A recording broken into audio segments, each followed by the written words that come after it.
Can you explain how there can be a cause without time? Because you keep on saying that God exists outside of space and time, or perhaps existed before space and time. How can... Right. All right. This gets into profound issues in the philosophy of time. Prior to my work on God and abstract objects, I spent 11 years studying the subject of divine eternity and God's relationship to time. 6 books flowed out of that study. And I would refer you to those works if you're interested in this question, particularly the book Time and Eternity, which is published by Crossway. But let me give you my nutshell answer. My view is that God existing alone without the universe is timeless, but that with the creation of the universe, he enters into time and therefore is temporal from the moment of creation on. So I would agree with you that God's causing the universe to exist is a temporal act, and that with the creation of the universe, God becomes temporal. So my studied view is that God is timeless without the universe, without creation, but in time since the moment of creation. It is difficult. It's a strange view. It's a strange view, but I have yet to see any good objection to it. It seems to me to be quite coherent.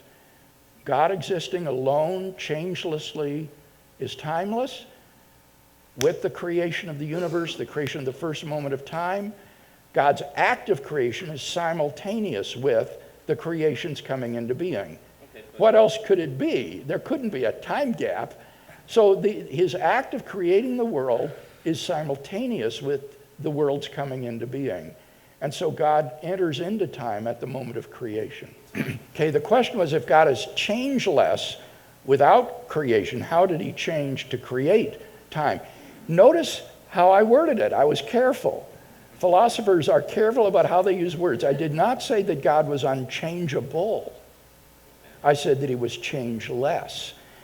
I think that God is changeable, but without creation, he's changeless, and then he creates the world, and I think God is now changing.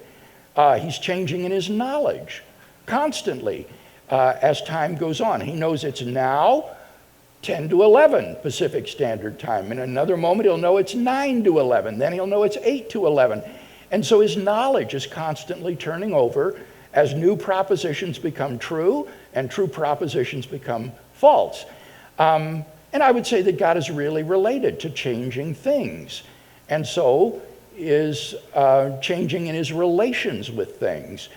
So I would say that while God is immutable in his nature, in his essential properties, his omniscience, omnipotence, holiness, eternity, and so forth, nevertheless, God can change in these trivial, contingent ways, and that he begins to do so at the moment of creation.